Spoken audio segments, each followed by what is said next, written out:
Kompetisi ponsel yang ketat membuat beberapa vendor melakukan inovasi yang cukup berani. Emang sebagian ada yang sukses, tapi ada juga yang gagal. Mulai dari bikin ponsel tanpa lubang sedikit pun, sampai sistem operasi yang gagal. So, buat lebih lanjut, di sini Fadil, mari kita bahas.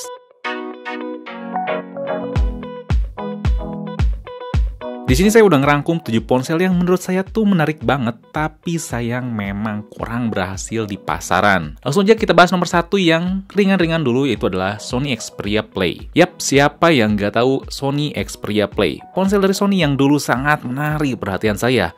Ya, cukup dikatakan mahal saat itu. Yang buat ponsel ini menarik tuh cukup simpel alasannya. Dia dikasih embel-embel PlayStation Phone. Jadi ya punya button kayak stick PS gitulah, atau PSP. Pas dicoba emang cukup menarik. Kalau nggak salah ada game Crash Bandicoot preloaded yang udah keinstall pas kita beli ponsel ini. Tapi kegagalan terbesarnya ada di software developernya. Sony tuh janjiin di sini bisa mainin game PS1, PS2, dan PSP.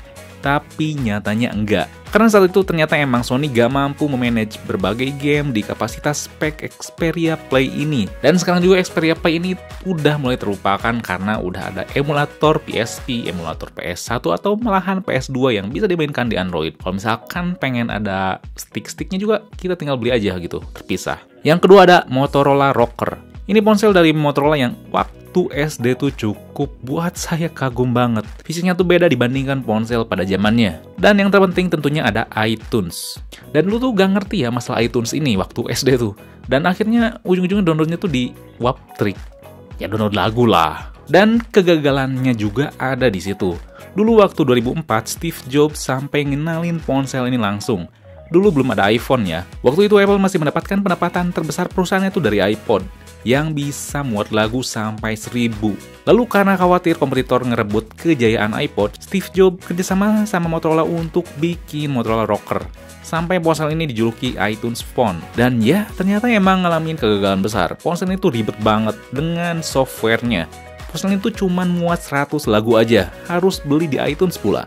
Itu pun harus lewat kabel. Gak butuh lama Steve Jobs hentiin proyek ini pada tahun 2006. Dan well, ya gak butuh lama dengan kegagalannya ini, Apple sukses membuat revolusi ponsel dengan iPhone generasi pertamanya di tahun berikutnya. Yang ketiga tuh ada Meizu Zero. Ini adalah suatu ponsel yang saya tunggu banget, Meizu Zero. Pada saat dikenalin di media, dia pakai spek flagship lah, Snapdragon 845 dan sebagainya. Tapi yang buat saya menarik dengan ponsel ini adalah dia gak punya tombol atau lubang sedikit pun. Masalah tombol tentunya diakalin pakai pressure sensor. Lalu masalah speaker itu udah ada di balik layarnya. Lalu masalah ngisi daya dan transfer data tentunya ngandelin wireless connection. Dan tentunya mereka juga janjiin koneksi dan pengisian yang cepat ya, walaupun wireless. Sebenarnya tuh gak kebayang ya kalau misalkan ponsel ini tuh katakanlah hard brick, dan misalkan kan kalau ponsel tuh mau iPhone atau Android kan pas diinstal ulang lewat kabel data, dan ini kayaknya ribet ya, wireless, dan nggak kebayang gitu. Makanya buat wujudin ponsel ini tuh butuh dana yang nggak sedikit. Jadi mereka melakukan crowdfunding di situs Indiegogo. Dan ternyata yang ikut nyumbang tuh jauh dari ekspektasi. Jadi Meizu Zero ini tuh hanya sekedar mimpi. Ya bisa jadi yang sedikit nyumbang tuh ya karena emang takutnya ponsel kemahalan, atau emang ya gimmick belaka gitu. Yang keempat itu ada Project Ara atau modular pons. Nah, ini ponsel tuh cocok banget buat kaum mendang mending.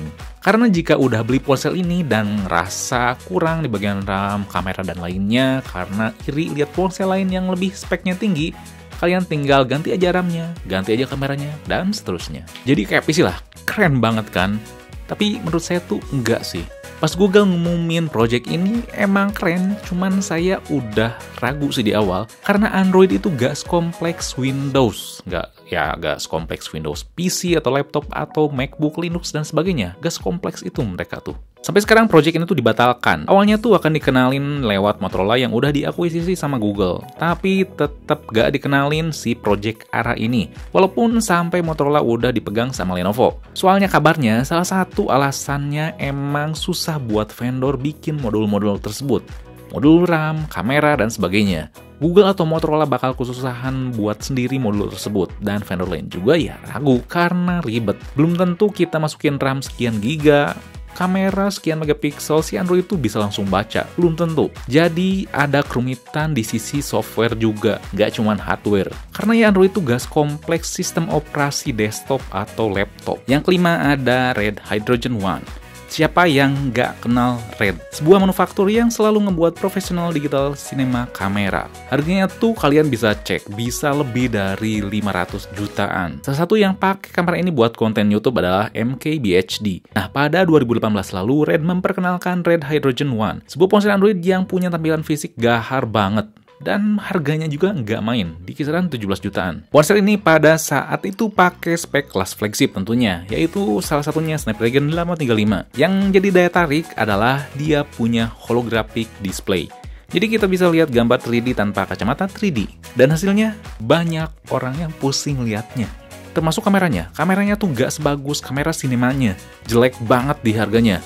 Red janjiin ponsel ini tuh modular. Katanya sih ada modul kamera tambahan atau modul lainnya. Tapi sampai sekarang tuh gak ada perkembangan. Dan ya bisa dikatakan ponsel ini tuh jauh dari kesuksesan kamera sinemanya. Yang keenam ada Essential Phone. Siapa yang gak kenal Andy Rubin? Salah satu orang yang sangat membantu terbentuknya Android. Setelah berbagi pengalaman lebih dari 1 dekade di bidang software, dirinya membuat ponsel Android dengan nama Essential Phone. Sebelum peluncuran tuh, ponsel ini sangat digembar-gembor akan memiliki produk yang sangat baik, dibalut titanium dan keramik, hardware kelas flagship, dan softwarenya sangat optimal. Tapi semua cuman gimmick. Ponsel ini saat itu tuh dipatok lebih dari Samsung Galaxy S8, tapi gak punya ketahanan air, dan si feel megangnya juga buruk, softwarenya juga burik. Emang kokoh tapi nggak punya wireless charging. Pokoknya cukup aneh lah gitu masalah fisik dan performanya. Walaupun pakai Android murni tapi sangat nge-lag. Kameranya juga standar-standar aja, jauh banget dari ekspektasi atau yang dijanjikan. Kabarnya emang mau ngebuat Essential Phone yang kedua. Seperti biasalah digembar-gembor bakal bagus dan sebagainya. Tapi ya semenjak Essential Phone dibentuk dan cukup 3 tahun aja langsung ditutup perusahaannya. Dan salah satu alasannya karena Andy Rubin terkena skandal seks. Yang terakhir yang membuat saya sayang banget dan ya menurut saya sih eksekusi dan konsepnya kurang sih, termasuk developernya, yaitu adalah Windows Phone. Ponsel yang menurut saya berpotensi menyaingi Android dan iOS ini sayang sekali gagal di pasaran. Terlepas dari ponsel, Windows Phone itu apa aja, kenapa bisa dikatakan sukses? Karena bisa memanfaatkan Windows yang udah terkenal. Udah ada di berbagai jutaan lebih di laptop atau desktop, sehingga nanti kalau misalkan ya si Windows Phone bagus, bisa tercipta ekosistem atau lingkungan yang baik antara ponsel, tablet, dan si desktopnya.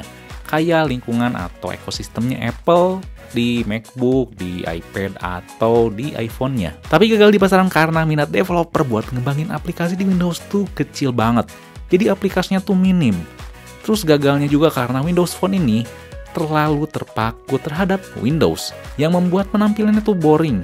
Mungkin pengen nyajiin kesan simple, tapi ini bukan simple, ini lebih ke kaku aja sebenarnya. Jadi Microsoft tuh melupakan hal yang terpenting di dalam sebuah ponsel, yaitu adalah user experience-nya. Padahal bisa dikatakan ponsel Windows Phone itu cukup banyak di pasaran dulu, mulai dari murah sampai mahal. Tapi sayangnya experience dari Windows Phone ini kurang dapet.